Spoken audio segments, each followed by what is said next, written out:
राकेश दादी माँ के साथ शादी घर पहुंचा। शादी घर में मामू जान की बेटी राधा को देखा, दोनों बातें करने लगा। बच्चों, राकेश और राधा की गुफ्तगू तैयार कीजिए।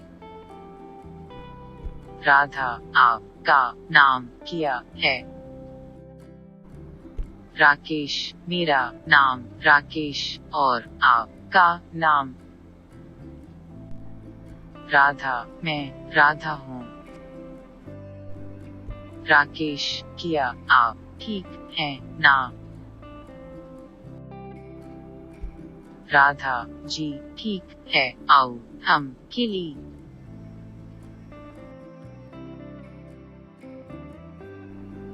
बच्चों, तस्वीर गौर से देखिए और इशारों की मदद से शादी के बारे में 4 जुमले तैयार कीजिए।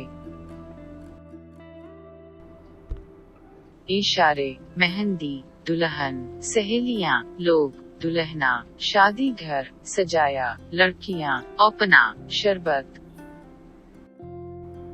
सहेलियां दुल्हन को मेहंदी लगा रही है। शादी घर सजाया गया है। लोग आ रहा है।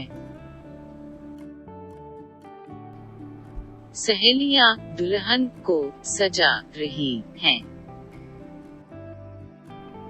लोग शरबत पी रहे हैं। बच्चों, नीचे चंद जुमले दिए हैं, मुनासिब तस्वीरों के नीचे चुन कर लिखिए। लड़के हॉकी खेल रहे हैं। दादी माँ कहानी सुना रही हैं। लड़कियाँ स्कूल जा रही हैं। दादा जान पौधा लगा रहे हैं। बच्चे आंग मछली खेल रहे हैं। बच्चे फुटबॉल खेल रहे हैं। बच्चे फुटबॉल खेल रहे हैं। लड़के हॉकी खेल रहे हैं। लड़कियां स्कूल जा रही हैं। बच्चे आंग मछली खेल रहे हैं। दादी माँ कहानी सुना रही हैं। दादा जान पौधा लगा रहे हैं।